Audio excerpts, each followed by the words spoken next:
ரத்தம் சிந்தி நம்மை மீட்டெடுத்த ஒரு தேவன், நம்முடைய பாவங்களை எல்லாம் சுமந்து கொண்ட ஒரு தேவன்.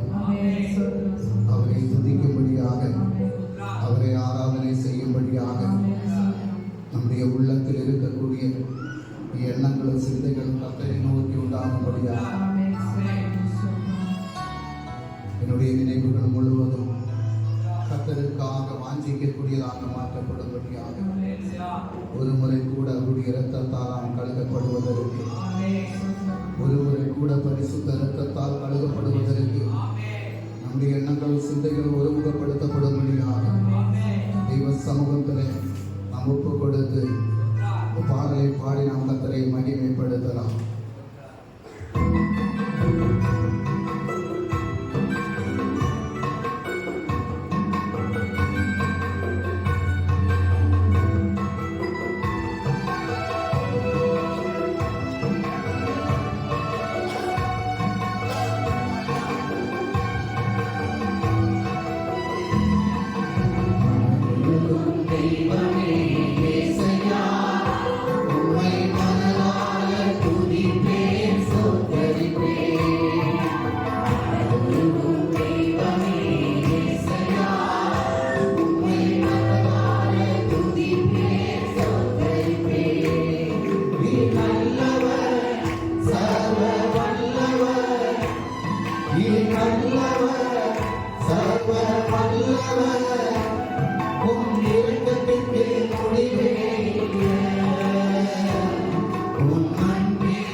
Guru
மறுபடியும் வரக்கூடிய ஒரு விசுவாசம். நீர் மீண்டும் எப்போது வருவீர் என்று வாஞ்சியோடு நாவலோடு காத்திருக்கக்கூடிய பிள்ளைகளாக நம்ம மாறலாம். அவருடைய வருகையிலே நாம் சேர்த்துக் கொள்ளப்படுவதில்லை. அவன் சூத்திரம் நம்முடைய பெயர்கள் எல்லாம் ஜீவ புஸ்தகத்திலே எழுதப்பட்டிருக்கிறது. ஆனால் எழுதப்பட்ட பிள்ளைகள் அனைவரும் கர்த்தருடைய ராஜ்யத்துக்குள் பிரவேசிக்கணும். அதற்காக வாஞ்சிக்கக்கூடிய பிள்ளைகளா நாம் மாறணும். ஹல்லேலூயா. நாம் எப்பொழுதும் அவரை ஆராதிப்பதற்கும் துதிப்பதற்கும் அவருடைய பிள்ளைகளாக வாழ்வதற்கும் அவரை போல நம்முடைய குணங்களை மாற்றிக் கொள்வதற்கும் நீங்கள் சமூகத்தில் ஜெபத்தோடு காத்திருக்க நம்மை ஆயத்தப்படுத்திக் கொள்ளலாம். காரணம் என்னுடைய நாட்கள் எவ்வளவு எனக்கு தெரியாது. ஹல்லேலூயா. என்னுடைய நாட்கள் எவ்வளவு என்று தெரியாது. அந்த வருகையின் நாளுக்காக நான் காத்துக் கொண்டிருக்கிறேன். ஹல்லேலூயா. இந்த வருகையின் நாளுக்காக என்னை ஆயத்தப்படுத்திக் கொண்டிருக்கிறேன் என்று சொல்லி என்னுடைய சமூகத்தில் நம்மை ஒப்புக் கொடுத்து தாயின் கருவிலே உருவாவதற்கு முன்பாகவே நம்மை பெயர் சொல்லி அழைத்ததே, தாயின் மேலாக நம் மேல் அன்பு வைத்ததே. அருமையான எத்தனையோ தாய்மார்கள் இங்கு 10 மாதம் சுமந்து கஷ்டப்பட்டு பிரசவிக்கக்கூடிய குழந்தைகளை குப்பத்தொட்டியிலேயும் புதற்காடுகளிலேயும் இட்டுட்டு போகக்கூடிய ஒரு காலகட்டமாக இருக்கிறது. ஆனால் தாயின் கருவிலே உருவாத நாள் முதலாக நம்மை தாண்டி நம்மை ஏந்தி நம்மை சுமந்து செல்லக்கூடிய ஒரு இயேசு. ஹல்லேலூயா. அந்த அன்பை ருசித்தறிந்தவர்களாய் அவர் செய்த நன்மைகளை நினைத்து நினைத்து அவர் செய்த ஒவ்வொரு நன்மைகளையும் நினைத்து நினைத்து அவரை துதிக்கக்கூடிய பிள்ளைகளாக ஆராதிக்கக்கூடிய பிள்ளைகளாக நம்மை மாற்றிக்கொண்டு இந்த பாடலை பாடி நாம் கர்த்தரை மகிமைப்படுத்தலாம்.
எத்தனை முறை இடறினார் அத்தனையும் மன்னித்த தேவன்.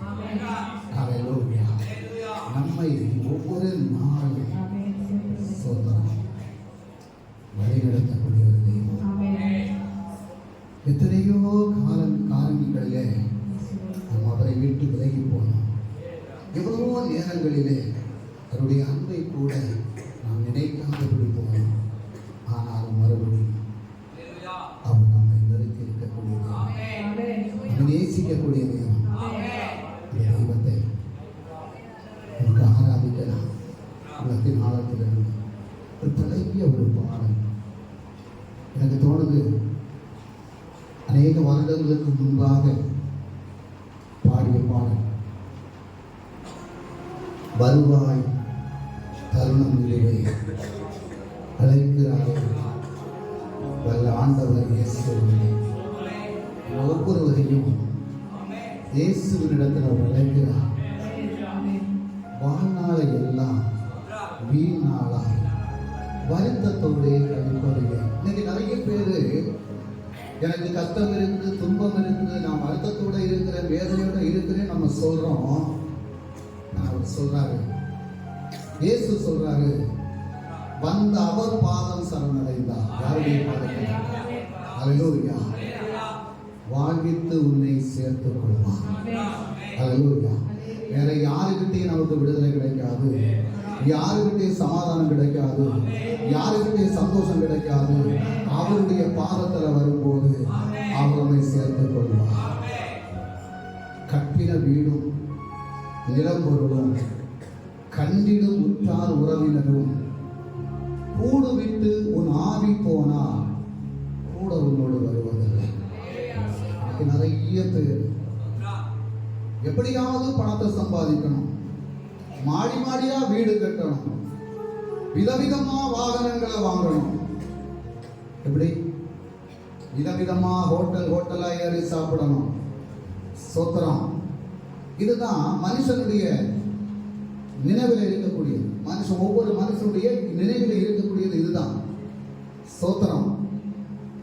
பெரிய பெரிய மாடி வீடுகளை கட்டி வச்சாலும் சரி, விதவிதமான ஆகாரத்தை சாப்பிட்டாலும் சரி, விலை உயர்ந்த வஸ்திரங்களை நாம் உடுத்தாலும் சரி, சோத்திரம். ஹல்லேலூயா. கோடிக்கணக்கில் ரூபாய் விலை பெறக்கூடிய வாகனத்தில் யாத்திரை செய்தாலும் இந்த ஜீவன் நம்மை விட்டு போனால் அதுவரைக்கும் இருக்கக்கூடிய பெயர், ஜீவனோடு இருக்கிறது வரைக்கும் உள்ள பெயர் சில நேரத்தில் பார்த்த சுந்தராக இருக்கும். ஆனா இந்த ஜீவன் போனா அடுத்தது வரக்கூடிய பாடி. சோத்திரம். ஹல்லேலூயா. அதுக்கப்புறம் பாஸ்டர் சுந்தரராஜா எப்ப எடுப்பாங்கன்னு சொல்ல மாட்டாங்க, இந்த பாடியை எப்ப எடுப்பாங்க. சோத்திரம். ஹல்லேலூயா. இதுல ஜீவன் இருக்கிறது வரைக்கும் தான் நம்ம மனுஷன், நம்ம மனசு இது போயிட்டு அப்படின்னு சொன்னா அதுக்கப்புறம் பாடி தான். சோத்திரம். ஹல்லேலூயா. கிடைக்கக்கூடியது 6 அடி மண்ணு. இப்ப அது கூட இல்லை. சோத்திரம். அரை மணி நேரத்துல பொசுக்கி ஹல்லேலூயா ஒரு செம்புக்குள்ளால் ஆக்கி கொடுத்துருக்குறாங்க. இதுதான் ஒவ்வொரு மனுஷனுடைய வாழ்க்கை. ஹல்லேலூயா. நம்ம எதை சம்பாதிச்சாலும் சரி, இது ஒன்று நம்ம கூட வருவதில்லை. மனைவி வரமாட்டாங்க, பிள்ளைங்க வரமாட்டாங்க, தாய் தப்பம் வரமாட்டாங்க, சொத்து வராது, நம்முடைய பெயர் வராது, புகழ் வராது, எதுவுமே வராது. ஹல்லேலூயா. ஆனால் ஒன்றே ஒன்று, இந்த பூமியிலே நாம் கர்த்தருக்காக வாழ்ந்து அவருக்கு சாட்சியாக வாழ்ந்தோம் என்றால் அந்த சாட்சி மட்டும் நம்மளோடு கூட. ஹல்லேலூயா. ஹல்லேலூயா. நிறைய பேர் எனக்கு அழகு இருக்கு, சோத்திரம், அழகை நம்பி இருக்கக்கூடிய நிறைய பேர் இருக்கிறாங்க. உன் அழகல்ல, சோத்திரம். வசனம் சொல்லுது பாருங்க, அழகு மாயை நிலைத்திடாதே, அதை நம்பாதே மயக்கிடுமே. அழகு நம்ம என்ன செய்யுமா? மயக்கிடுமா. மரணம் ஒரு நாள் சந்திக்குமே, மறவாதே உன் ஆண்டவரே. ஹல்லேலூயா. இந்த அழகை நம்பி நீ போகாத, இந்த அழகுக்கு பின்னாலே நீ போகாத. மரணம் ஒரு நாள் நம்ம எல்லாரையும் சந்திக்கும். ஹல்லேலூயா. நீ யாரை மறக்க கூடாது? ஆண்டவரை மட்டும் மறக்க கூடாது. ஹல்லேலூயா. வானத்தின் கீழே பூமி மேலே வானவர் இயேசு நாமம் எல்லாம் ரட்சிப்படைய வழியிலேயே ரட்சகர் இயேசு வழி அவரே. ஹல்லேலூயா. வானத்துக்கு கீழையும் பூமிக்கு மேலையும் அவருடைய நாமம் அல்லாதபடி எந்த நாமத்திற்கு நம்மை ரட்சிக்கக்கூடிய வல்லமை இல்லை. அல்லேலூயா. உம்முடைய நாமத்திற்கு மட்டும்தான் உண்டு. தீராத பாவம், வியாதி, மாறாத இந்த பலவீனம், இதெல்லாம் போற குருசில் அவர் சுமந்து தீர்த்துட்டார். அல்லேலூயா. உடைய காயங்களால் நாம் குணமடைந்திருக்கிறோம். அவருடைய காயங்களால் குணமடைந்திருக்கிறோம். சோத்திரம். அவருடைய காயங்களால் குணமடைந்த நாம் அவருடைய பாதத்திலே காத்திருக்கக்கூடிய பிள்ளைகளாக மாறும்போது உடைய வாழ்க்கையில பெரிய காரியங்களை காண முடியும், செய்ய முடியும். அல்லேலூயா. சத்திய வாக்கை நம்பி வா, நித்திய ஜீவன் உனக்கு அளிப்பான். உனக்கு பணத்தை தருவேன், சொத்தை தருவேன், என்ன அல்லது உயர்ந்த பதவியை தருவேன் அப்படின்னு சொல்லல. அவரை தருவேன்னு சொல்லக்கூடியது என்ன தெரியுமா? ஒரு நித்திய ஜீவன். உடைய பெயர் ஜீவ புஸ்தகத்தில் எழுதி சேர்க்கப்படலாம். அல்லேலூயா. உடைய பெயர் ஜீவ புஸ்தகத்தில் எழுதி சேர்க்கப்படாதபடி இருந்தால், கருமையான தெய்வ ஜனமே, இன்றைக்கு உன்னை ஒப்புக்கொடு. உடைய பெயர் தேவனுடைய ஜீவ புஸ்தகத்தில் எழுதி சேர்க்கப்படும் போது மட்டும்தான் உனக்கு அந்த நித்திய ஜீவனை பெற்றுக் கொள்ள முடியும். அல்லேலூயா. இன்னும் உன்னுடைய இருதயத்தை கடினப்படுத்தாதபடி, உடைய இருதயத்தில் இருக்கக்கூடிய அவன் கசப்பு வைராக்கியங்கள் எல்லாத்தையும் வெளியே தள்ளிவிட்டு கர்த்தருக்காக உன்னை ஒப்புக் கொடுக்கும் போது ஆமென், உனக்கு ஒரு புதிய நித்திய ஜீவனை கர்த்தர் தருவார். உன்னுடைய பெயர் ஜீவ புஸ்தகத்தில் எழுதி சேர்க்கப்படுவதற்கு வேதத்தினுடைய அடிப்படையில் என்ன செய்ய வேண்டுமோ அதை நீ செய்யும் போது அல்லேலூயா, கர்த்தர் உன்னை விடுதலையாக்குவார். அந்த பாடலை உணர்ந்து பாடணும்.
தன்னுடைய கடைசி துளி ரத்தம் வரைக்கும் ஊற்றி தந்தீராண்டவரே.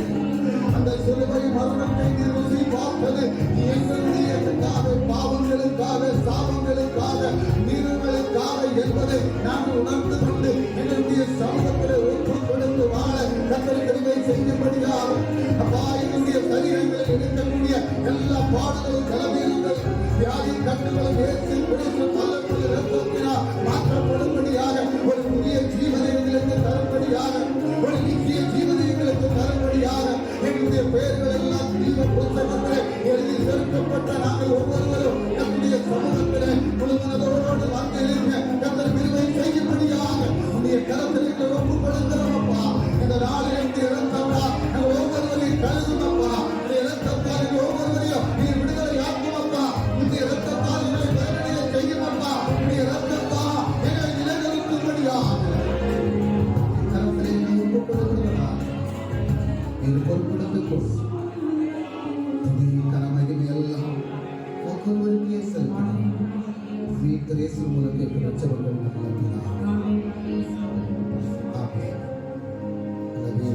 காரணம் வசனம் படிச்ச வசனம் சொன்னது கர்த்தருடைய வசனத்திலிருந்து உங்களோட பகிர்ந்து கொள்ளும்படியாக எல்லா கண்களையும் மூடி உங்களிடம் ஜெபிக்கலாம். எல்லா கண்களையும் மூடுங்க. எங்களை நேசிக்கும் அன்பு தகப்பனே, தர்மையான காலை நேரம் உம்மை ஆராதிக்க, உம்மை துதிக்க அப்பா, உமக்கென்று நாங்கள் கொடுக்க எங்களுக்கு கர்த்தர் கிருபை செய்கிறீரே, அதற்காக உமக்கு கொடான கோடி நன்றிகளை ஏறெடுக்கிறோம். இந்த நேரத்தில் அப்பா நாங்கள் உம்மிடத்திலிருந்து பெற்றுக்கொள்வதற்கு எங்களை ஆயத்தப்படுத்தி நாங்கள் காத்திருக்கிறோம். தகப்பனே, நீர் பேசக்கூடிய ஒவ்வொரு வார்த்தையும் எங்கள் ஒவ்வொருடைய வாழ்க்கையும் மாற்றக்கூடியதாக. அதோடைய வார்த்தை ஜீவன் உள்ளது என்று வசனம் சொல்கிறது. அந்த ஜீவனுள்ள வார்த்தையை நாங்கள் கேட்டு அதன்படி நடப்பதற்கு எங்களை ஆயத்தப்படுத்திக் கொள்ள உதவி செய்யும். இன்று கேட்கக்கூடிய ஒவ்வொரு வார்த்தைகளும் ஒவ்வொரு பிள்ளைகளுடைய ஒரே ஸ்தோத்திரம் வாழ்நாள் முழுவதும் அதை கிரியை செய்யும்படி தாழ்த்தி ஒப்புக் கொடுக்கிறோம். இந்த பரிசுத்தமான பந்தியிலே நாங்கள் சேருவதற்கு எங்களை ஆயத்தப்படுத்திக் கொள்ள உதவி செய்யும். இயேசு கிறிஸ்து நல்ல நாமத்தில் ஜெபிக்கிறோம் பிதாவே, ஆமென். 1 பேதுரு புஸ்தகம் அதனுடைய 1வது அதிகாரம் 15வது வசனத்தை வாசிக்கலாம். 1 பேதுரு புஸ்தகம் 1வது அதிகாரம் 15வது வசனம். உங்களை அழைத்தவர் பரிசுத்தராய் இருக்கிறது போல நீங்களும் உங்கள் நடக்கைகள் எல்லாவற்றிலும் பரிசுத்தராய் இருங்கள். ஸ்தோத்திரம். என்ன சொல்லியிருக்கு? என்ன சொல்லியிருக்கு? உங்களை அழைத்தவர். நம்மளை அழைச்சது யாரு? கர்த்தர். எப்படி சொல்றீங்க? நம்மளை அழைச்சது கர்த்தர் அப்படின்னு சொல்லி எப்படி சொல்றீங்க? பைபிள் சொல்லுதா? ஸ்தோத்திரம். திட நம்பிக்கை இல்லை யாருக்கும். திட நம்பிக்கை யாருக்கும் இல்லை. நம்மளை அழைத்தவர் கர்த்தர் தான். அவர் அழைத்ததுனால தான் நம்ம தேவனுடைய சமூகத்தில் நிற்கிறோம். நம்மளை அழைத்தவர் கர்த்தர் தான். வசனம் சொல்றது என்ன? தாயின் கருவிலே உருவாவதற்கு முன்பாகவே உன்னை தெரிந்து கொண்டேன். ஸ்தோத்திரம். அப்ப அவர் தெரிந்து கொண்டதுனால தான் அவர் தான் நம்மை அழைத்தது. எல்லாமே எந்த மனுஷனும் அழைக்கல, எந்த ராஜாவும் அழைக்கல, எந்த மந்திரியும் அழைக்கல. நம்மளை அழைத்தது கர்த்தர். ஸ்தோத்திரம். ஆமென். ஸ்தோத்திரம். நம்மை உருவாக்கி நம்மை அழைத்த கர்த்தர். அவர் எப்படி இருக்கிறாரா? பரிசுத்தராய் இருக்கிறது போல. ஆமென். ஸ்தோத்திரம். அப்ப அவர் எப்படிப்பட்ட பரிசுத்தத்தோடு இருக்கிறாரு? எப்படிப்பட்ட பரிசுத்தத்தோடு இருக்கிறாரு? அவரை யாராவது குறை சொல்ல முடியுமா? குற்றம் சொல்ல முடியுமா? இல்ல. ஸ்தோத்திரம். அப்போ அவர் பரிசுத்தராய் இருக்கிறது போல நீங்களும் உங்கள் நடக்கைகள் ஸ்தோத்திரம் எல்லாவற்றிலும். ஆமாம். ஸ்தோத்திரம். ஏதாவது ஒரு காரியத்துல மட்டும் பரிசுத்தமா இருந்தா போதும் அப்படின்னு கர்த்தர் விரும்பி இருந்தாருன்னு சொன்னா, இல்ல ஒண்ணு விபச்சாரம் செய்யாத, இல்ல கொலை செய்யாத, அல்லது அடுத்தவனை கொள்ளை அடிக்காத அப்படின்னு ஏதாவது ஒரு காரியத்துல மட்டும் நீ பரிசுத்தமா இருந்தா போதும் அப்படின்னு சொல்லியிருந்தாருன்னு சொன்னா அதை மட்டும் நம்ம பார்த்துப்போம். ஸ்தோத்திரம். ஆனா வசனம் என்ன சொல்லுது? உங்கள் நடக்கைகள் எல்லாவற்றிலும் பரிசுத்தராய் இருக்க. ஸ்தோத்திரம். நம்ம நடப்பு அப்படின்னு சொல்லும்போது நம்முடைய பேச்சு, நம்முடைய செயல்பாடுகள், நம்முடைய இடைப்படங்கள் எல்லா விஷயத்திலையும் சோத்திரம். ஏன்னா நம்ம கிறிஸ்துக்குள்ளார வாழ்ந்த வரைக்கும் நம்மளை யாரும் என்ன செய்ய மாட்டாங்க, கவனிக்க மாட்டாங்க. சோத்திரம். இப்போ ஹிந்து ஆச்சார பிரகாரம் நம்ம ஒரு நடந்த டைமில் நம்மளை யாரும் பார்க்க மாட்டாங்க. சரி, அவன் போகிறான், இல்லை அவன் போகிறான் அப்படின்வாங்க. எங்கே போகிறாங்க? கோயிலுக்கு போகிறாங்க. ஸ்தோத்திரம். ஆனால் இதை நம்ம கையில் எடுத்துட்டோன்னு வைங்க, இதை கையில் எடுத்துட்டோன்னு சொன்னால் ஒவ்வொருத்தரும் நம்மளை பார்ப்பாங்க இல்லையா? நம்ம எங்கே போகிறோமோ, என்ன செய்கிறோமோ, வேலை ஸ்தலத்திலே இருந்தாலும் சரி, வீட்டிலே இருந்தாலும் சரி, சொந்த பந்தங்கள்கிட்ட இருந்தாலும் சரி, எல்லாருமே அதை கவனிப்பாங்க. ஸ்தோத்திரம். அப்ப எதுக்காக கவனிக்கிறாங்க அப்படின்னு சொன்னா, இயேசு நமக்கு ஒரு மாதிரியை வச்சு போனார். என்ன வச்சு போனாரு? என்ன மாதிரியை வச்சு போனார்? 1 பேதுரு 3ஆம் அதிகாரம் 8 முதல் 11 வரை உள்ள வசனத்தை. மேலும் நீங்கள் எல்லாரும் ஒருமனப்பட்டவர்களும் இரக்கமுள்ளவர்களும் சகோதர சிநேகிதம் உள்ளவர்களும் மன உருக்கம் உள்ளவர்களும் இணக்கம் உள்ளவர்களுமாயிருந்து தீமைக்கு தீமையையும் உதாசனத்துக்கு உதாசனத்தையும் சரி கட்டாமல் அதற்கு பதிலாக நீங்கள் ஆசீர்வாதத்தை சுதந்திரித்துக் கொள்ளும்படி அழைக்கப்பட்டிருக்கிறவர்கள் என்று அறிந்து ஆசீர்வதிங்கள். ஜீவனை விரும்பி நல்ல நாட்களை காண வேண்டும் என்றிருக்கிறவன் பொல்லாப்புக்கு தன் நாவையும் கபடத்துக்கு தன் உதடுகளை விலக்கி காத்து பொல்லாப்பை விட்டு நீங்கி நன்மை செய்து சமாதானத்தை தேடி அதை பின்தொடர கடவன். என்ன சொல்லியிருக்கு? அந்த 8வது வசனத்தை போடுமா? 8வது வசனம். மேலும் நீங்கள் எல்லாரும் ஒருமனப்பட்டவர்கள். நம்ம எல்லாரும் என்ன எப்படி இருக்கணுமா? ஒருமனப்பட்டவங்களாக இருக்கணும். அடுத்தது என்ன சொல்லியிருக்கு? இரக்கம் உள்ளவர்களும். ஸ்தோத்திரம். நம்ம மற்றவங்களுக்கு மனம் இறங்கணும் அப்படி சொன்னா கர்த்தர் நமக்கு மனம் இறங்குவார். அல்லேலூயா. இந்த காணிக்கை பாத்திரத்துல ஒரு பேரு, ஒரு வசனம் எழுதி ஒட்டி இருந்தோம். என்ன ஒட்டி இருந்தோம்? ஏழைகளுக்கு இறங்குகிறவன் கர்த்தருக்கு கடன் கொடுக்கிறார். ஸ்தோத்திரம். அப்போ அந்த மனசுல, நம்ம மனசுல அந்த இரக்கம், ஏழைகளுக்கு கொடுக்கணும் அப்படின்னு அந்த இரக்க குணம் நமக்கு இருந்து அப்படின்னு சொன்னா நம்ம இதை உதாசீனப்படுத்த மாட்டோம், இதை அசட்டை பண்ண மாட்டோம், அதை கரெக்டா கடைபிடிப்போம். சோத்திரம். நம்ம உதாசீனப்படுத்தி அதை அசட்டை பண்றோம் அப்படின்னு சொன்னா நிச்சயமா நம்முடைய இருதயத்துக்குள்ளார கர்த்தர் சொல்லி தரக்கூடிய அந்த வசனத்தை நம்ம கடைபிடிக்கல. சோத்திரம். அப்ப கர்த்தர் சொல்லி தரக்கூடிய அந்த வசனத்தை நம்ம கடைபிடிச்சோம் அப்படின்னு சொன்னா பாருங்க, அது சொல்லிருக்கு, இரக்கம் உள்ளவர்களும் சகோதர சிநேகம் உள்ளவர்களும் மனவிருப்பம் உள்ளவர்களும். அடுத்த சொல்லிருக்கு, இணக்கம் உள்ளவர்களுமாயிருந்து. நம்ம ஒருத்தரை நேசிக்கணும், ஒருத்தரை அரவணைக்கணும். ஒருத்தருக்கு குறைவு இருந்ததுன்னு சொன்னா அந்த குறைவுல நம்ம உதவி செய்யணும். இதுக்காகத்தான் இயேசு நம்மளை படிப்பிச்சிருந்தார். இயேசு அதைத்தான் செய்தார். சோத்திரம். இயேசு என்ன செய்தாரு? 2 மீனும் 5 அப்பத்தையும் கொண்டு 5000 பேரை போஷித்தார். அவர் நமக்கு அந்த மாதிரியை வச்சு போனார். சோத்திரம். முதலாவது கல்யாண வீட்டுல போனாரு. கல்யாண வீட்டுல போன நேரத்துல அங்க என்ன குறைவா இருந்தது? திராட்சை ரசம் குறைவா இருந்தது. திராட்சை ரசம் குறைவா இருக்குது அப்படின்னு சொல்லி வந்து சொன்ன உடனே சரி எங்கேயாவது நீங்க கடையில போய் வாங்கி அந்த காரியத்தை செய்ய அப்படின்னு அவர் சொல்லல. சோத்திரம். அந்த திருமண வீட்டுல அந்த குறைவை அவர் சரிபடுத்தினார். சோத்திரம். எப்படி சரிபடுத்தினாரு? ஒரு பச்சை தண்ணியை தான் அவர் பலரசமா மாற்றி கொடுத்தார். அவ்வளவு வல்லமுள்ள தெய்வத்தை தான் நம்ம ஆராதிக்கிறோம். அவர் எல்லா இடத்திலேயுமே குறைவுகளை சரிபடுத்தக்கூடிய தேவனாக இருந்தாரு. அவர் மன இரக்கமுள்ளவராக இருந்தாரு. ஒருத்தர் மரணப்பட்டு அவனை கொண்டு வராங்க, இவர் உள்ளால போறாரு. சோத்திரம். ஆமென். ஹல்லேலூயா. இவர் இயேசு வரக்கூடிய இடத்துல குறைவுகள் இருக்கக்கூடாது. அவர் போகக்கூடிய இடத்துல ஒருத்தரை மரணப்பட்டு பாடையில வச்சு கொண்டு வராரு. சோத்திரம். கொண்டு வரும்போது எல்லாரும் அழுதுட்டு வராங்க. ஒரு வாலிப பையன். உடனே அவர் என்ன செய்தார்?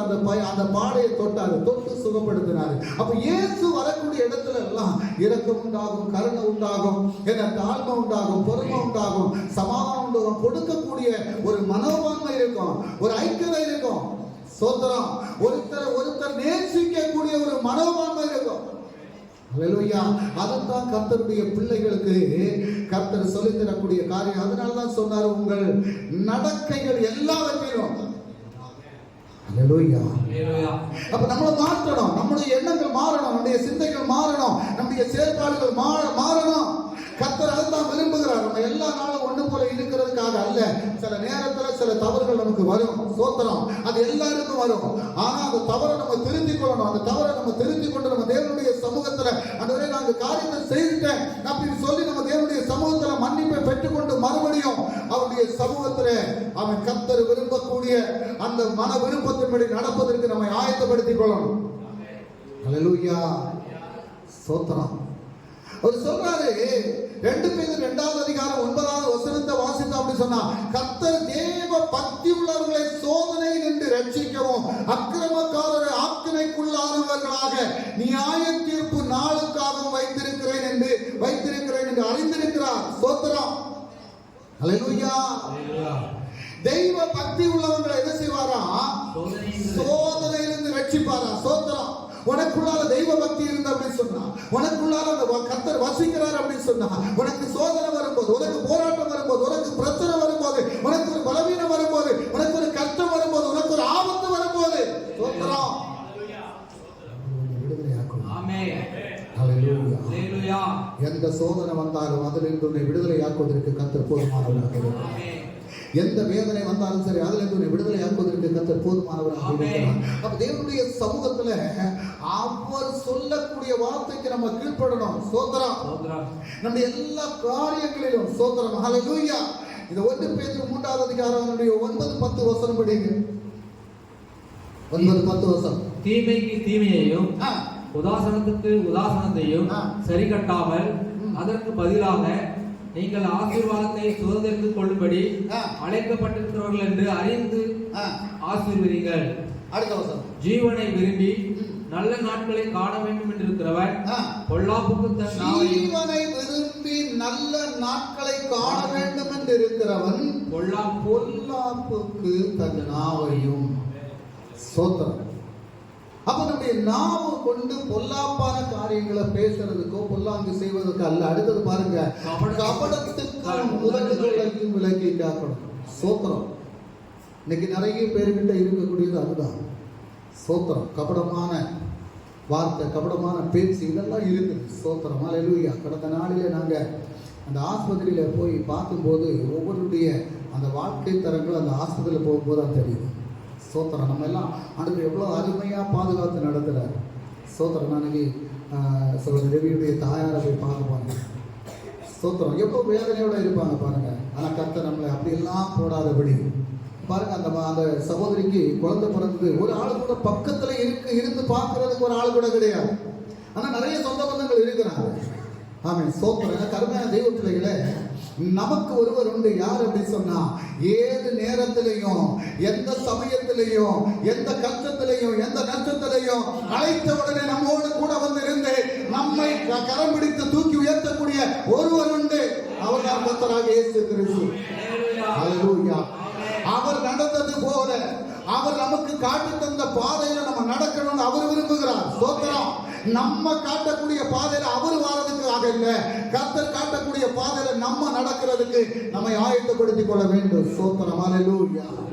இந்த நாட்களில நம்ம பெற்றுக்கொண்டோம் அப்படின்னு சொன்னா, அந்த தேவனுடைய அந்த வல்லமையை பெற்றுக்கொண்டோம் அப்படின்னு சொன்னா, அவருடைய நடக்கையை நம்ம பெற்றுக்கொண்டு அவரை போல நம்ம நடப்பதற்கு நம்மை ஆயத்தப்படுத்திக் கொள்ள முடியும். ஹல்லேலூயா. கலாத்தியர் 5வது அதிகாரம் 26வது வசனத்தை வாசிக்கும் போது அங்க ஒரு காரியத்தை சொல்லப்பட்டிருக்கு பாருங்க. கலாத்தியர் 5:26. வீண் புகழ்ச்சியை விரும்பாமலும் ஒருவரை ஒருவர் கோபம் ஊட்டாமலும் ஒருவர் மேல் ஒருவர் பொறாமை கொள்ளாமலும் இருக்க வேண்டும். அப்ப தெய்வ பிள்ளைகளுக்கு கர்த்தர் சொல்லக்கூடிய எல்லா காரியத்திலையும் என்ன, நீங்கள் உங்கள் எல்லா நடக்கைகள் எல்லாவற்றிலும் பரிசுத்தராக இருக்கணும்னா இந்த வசனம் சொல்லுது, வீண் புகழ்ச்சியை விரும்பாதபடி. ஆமென். ஸ்தோத்திரம். ஹல்லேலூயா. சிலவங்க என்ன அப்படி சொன்னா, அவங்களுடைய பெயரை பிரஸ்தாபப்படுத்தணும் அப்படின்னு சொல்லி வேலை செய்யக்கூடிய இடத்துல அல்லது ஊழியம் செய்யக்கூடிய இடத்துல இந்த மாதிரி பல காரியங்களை புகழ்ச்சிக்காக, வீண் புகழ்ச்சிக்காக தன்னை பெருமைப்படுத்திக் கொண்டிருக்கக்கூடியவங்க. அடுத்து சொல்லப்பட்ட ஒருவரை ஒருவர் கோபம் மூட்டாமலும் ஒருவர் மேல் ஒருவர் பொறாமை கொள்ளாமலும். ஏன் பொறாமை வருது? நம்மளை விட அவன் வளர்ந்தா நமக்கு பொறாமை வரும். சோத்திரம். அல்லேலூயா. நம்ம ஒரு கார் வாங்கிட்டோம் அப்படின்னு சொன்னா அடுத்தவங்களுக்கு பொறாமை வரும். சோத்திரம். நமக்கு ஒரு நல்ல ஒரு வேலை கிடைச்சி நல்ல சம்பளம் வருது அப்படின்னு சொல்லி அறிஞ்சிட்டா உடனே பொறாமை வரும். இது யாரு? கிறிஸ்துவ அறியாத பிள்ளைங்க இல்லை, இது கிறிஸ்துவ அறிந்த பிள்ளைகளுடைய வாழ்க்கை. சோத்திரம். இங்க யாருக்கு எழுதி வச்சிருக்கிறாரு? யாருக்கு எழுதி வச்சிருக்கிறாரு?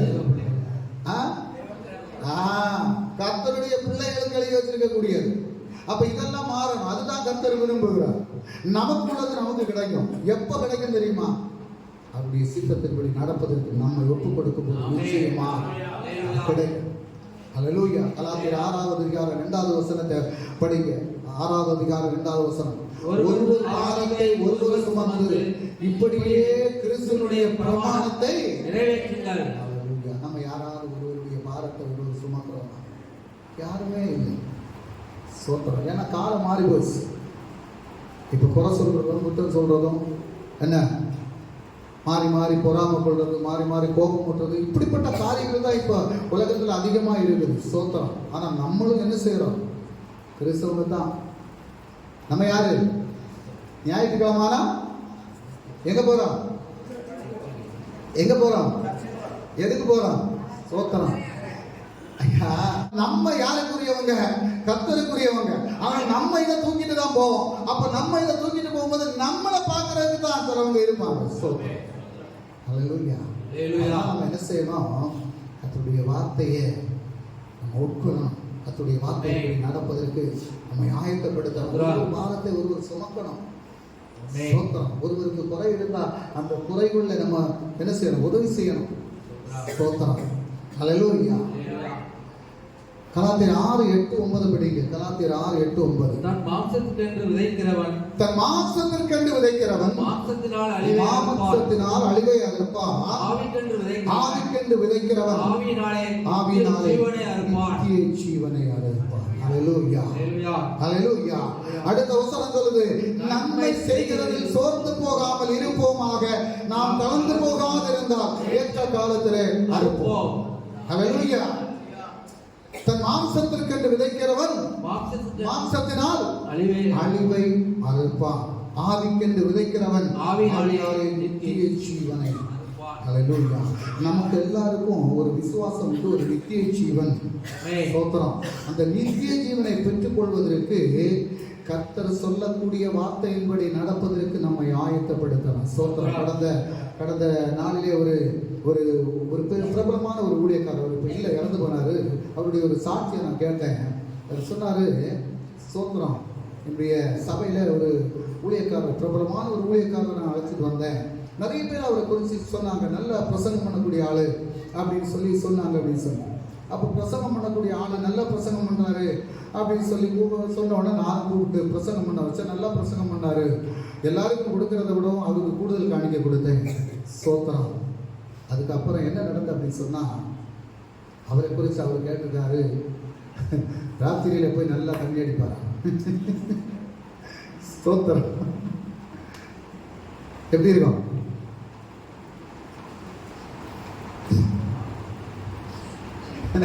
இந்த சாட்சி கேட்டோட எனக்கு சிரிப்பு வந்து அந்த ஊழியக்காரே சொல்லி சிரிச்சாரு. ரொம்ப இன்னைக்கு நிறைய பேருடைய காரியம் தான் இருக்கு. ஸ்தோத்திரம். அல்லேலூயா. கர்த்தருடைய வசனம் சொல்லுது, யாருக்கு வேதனை, யாருக்கு கஷ்டம், யாருக்கு ரத்தம் கலங்கிய கண்கள். ஸ்தோத்திரம். மதுபானம் ஸ்தோத்திரம்.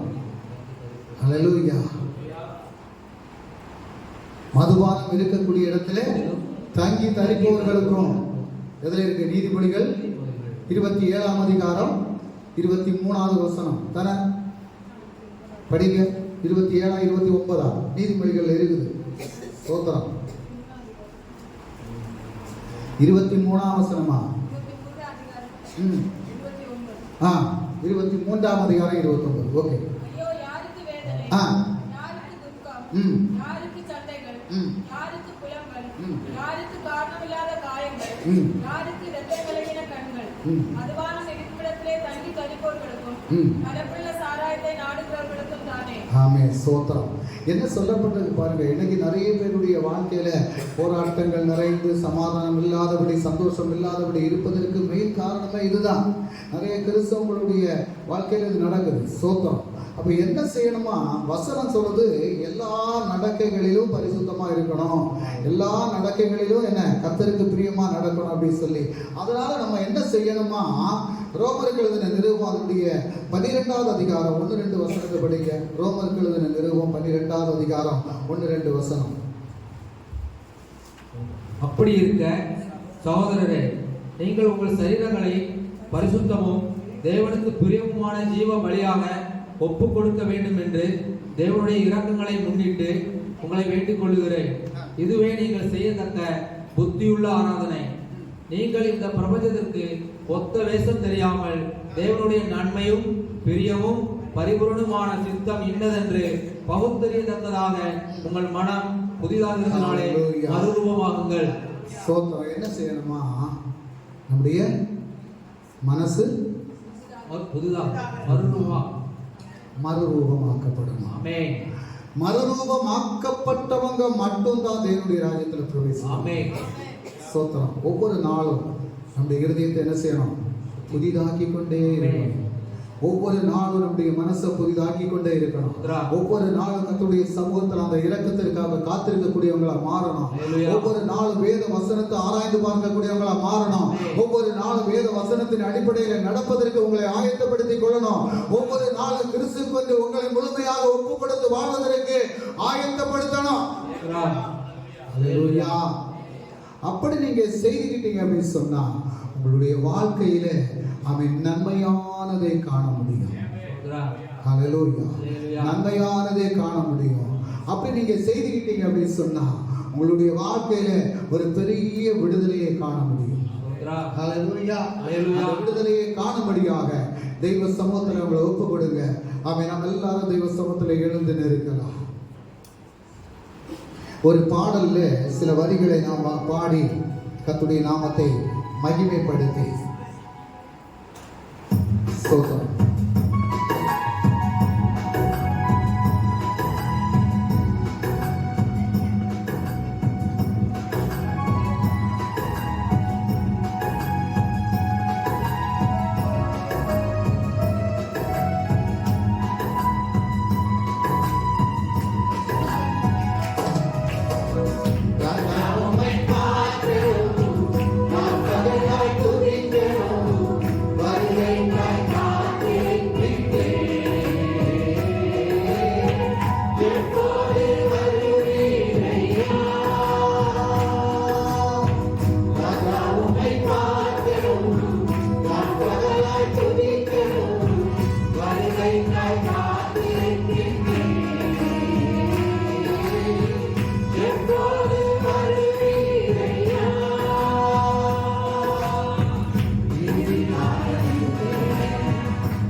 அடியோடு நிறுத்துகிறேன்.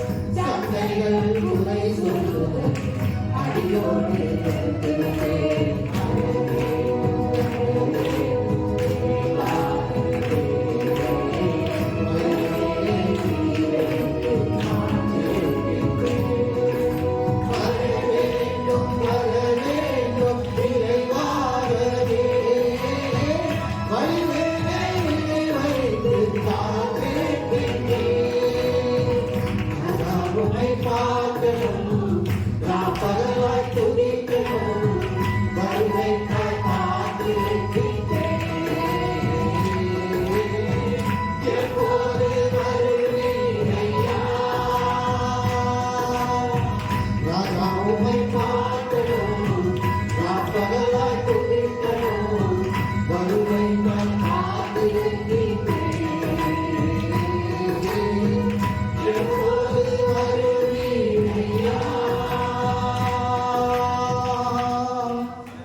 உடைய வருகைக்காக காத்திருக்கக்கூடிய பிள்ளைகளாக எங்களை மாற்றும்படியாக நாங்கள் கேட்ட வசனம் ஒவ்வொன்றும் எங்களுடைய வாழ்க்கையை சரிபடுத்தி அப்பா அந்த பரலோக வாழ்க்கைக்கு தகுதியாக எங்களை மாற்றும்படிக்கு உடைய கருத்தில் ஒப்புக்கொள்ளப்படும்.